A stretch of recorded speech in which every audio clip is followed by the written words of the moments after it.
Bonjour à tous, cette semaine on vous a concocté une minute culture très musicale et c'est pourquoi on tourne aujourd'hui au Circus, un haut lieu de la musique lilloise. Notre coup de cœur est donc forcément musical avec le travail prodigieux réalisé par l'Orchestre national de Lille en février dernier. L'orchestre, emmené par Frank Strobel, a joué en live la bande-son du premier opus de Matrix des frères Wachowski. C'était tout simplement incroyable. Ils vont bientôt renouveler l'expérience, notamment avec Fantasia. C'était une confession du directeur artistique de l'ONL, Philippe Danel. Et on vous laisse avec un extrait pour mieux vous rendre compte.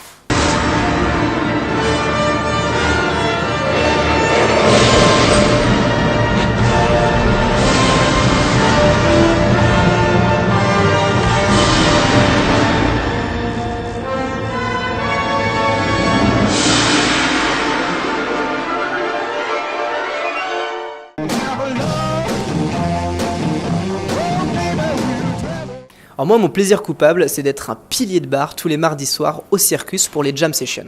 Alors le principe est très simple, n'importe quel musicien peut venir muni de son instrument, monte sur scène et improvise avec les autres, souvent d'autres musiciens qu'il ne connaît pas.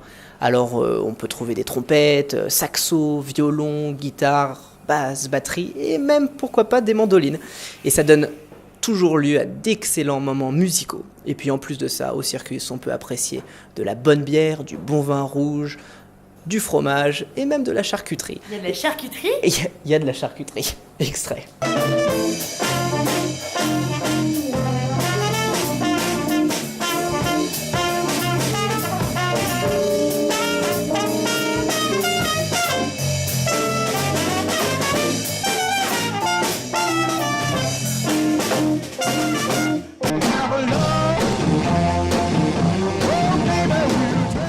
Si vous ne savez pas où naviguer sur la toile cette semaine, allez découvrir Paris et ses rues à travers ses sons.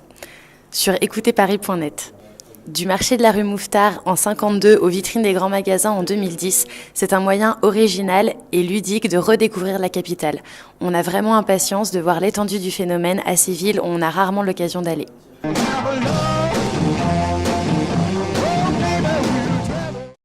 Au programme de cet agenda, de la musique et encore de la musique. Et on commence avec la sortie du nouvel album de David Bowie. Après 10 ans d'absence et à 66 ans, il sort un nouvel opus, The Next Day. Un album très réussi qui oscille entre un style des années 60 qui a fait ses heures de gloire, mais aussi des nouvelles chansons un petit peu plus ténébreuses avec des guitares électriques. Et c'est que du beau. En voici un extrait.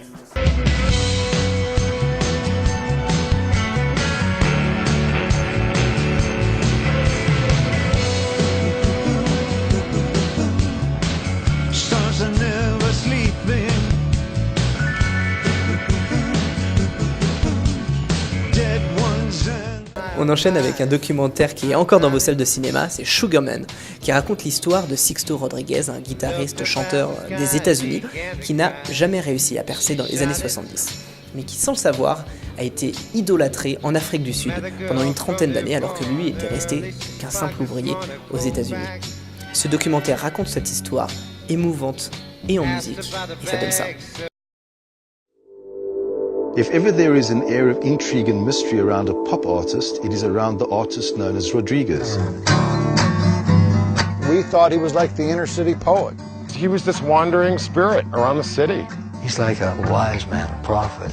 How many records do you think he sold in America? In America, 6. Born in a troubled city. Well, it's still a bit of a mystery how the first copy of Cold Fact actually came to South Africa, but it spread very quickly. To many of us South Africans, he was the soundtrack to our lives. Et on termine cette Minute Culture avec la programmation riche et variée du Circus où vous pouvez assister à d'excellents concerts tous les jeudis, vendredis et samedis. Et cette semaine, on vous propose de commencer avec un groupe afro-pop jeudi soir, Chancellor and the Bamara, suivi vendredi de Monsieur Tristan, un one-man show musical, et pour finir la semaine en beauté, une fanfare festive, les Météores. Et pour vous donner un avant-goût de ce qui se passe sur cette magnifique scène, voici un extrait. À la semaine prochaine.